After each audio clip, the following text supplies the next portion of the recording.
大家好，欢迎收听新一期的5分钟中文。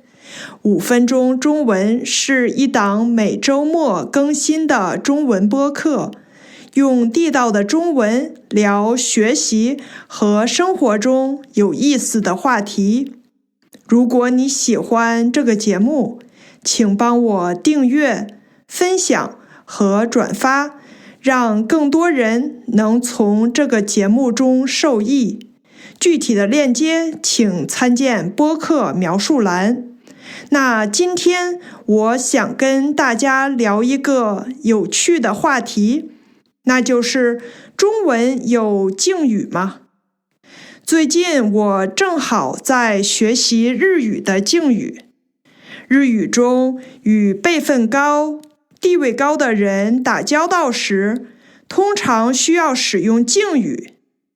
这些尊敬语、谦让语不仅有特殊的动词变化，甚至有专用的敬语形式。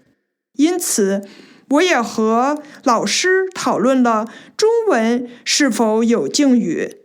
其实，中文当然有表达尊敬的方式，但是与日语不同，中文更多是通过用词选择和语气来表达礼貌。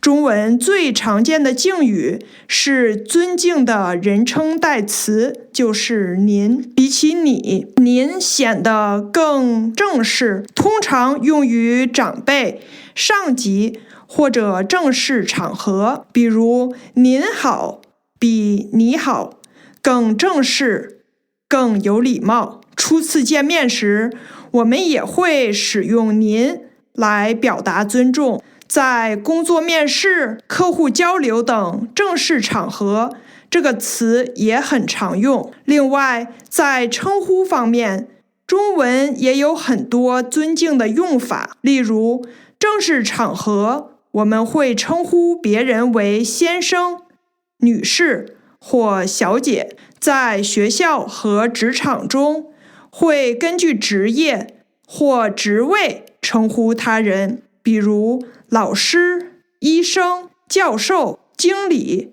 总监、市长等。与家中长辈交流时，会用哥哥、姐姐、姑姑、嫂子等亲属词汇，哪怕对方不是家庭成员，只要年长，也会使用这些称呼。例如，父母会教孩子称呼比自己小的成年男性为叔叔。除了称呼，一些特定的词汇也能传达尊敬或者谦逊。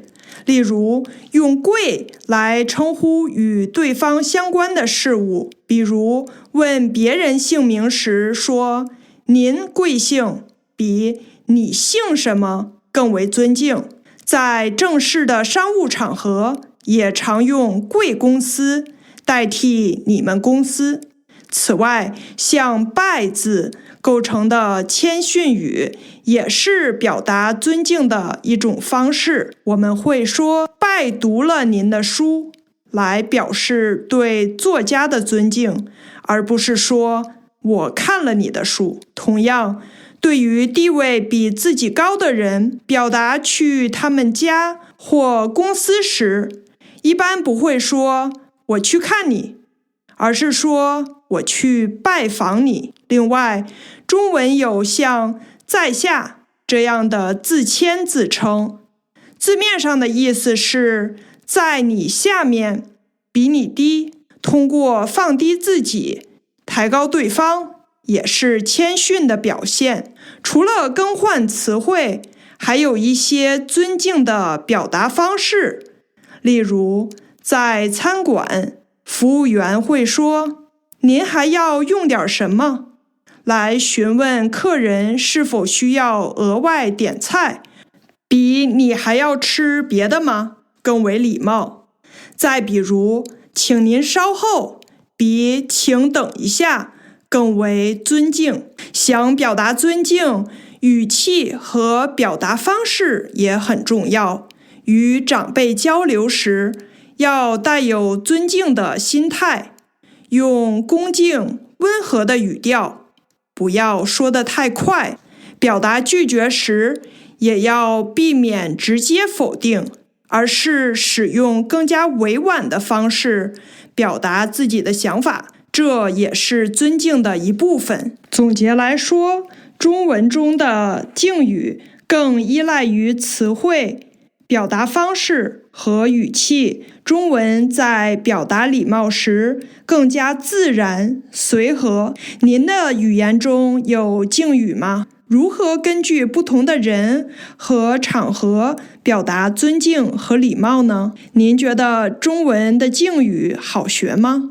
如果您有任何问题，或者想听我聊什么话题，请留言告诉我。感谢您的收听，我们下期再见。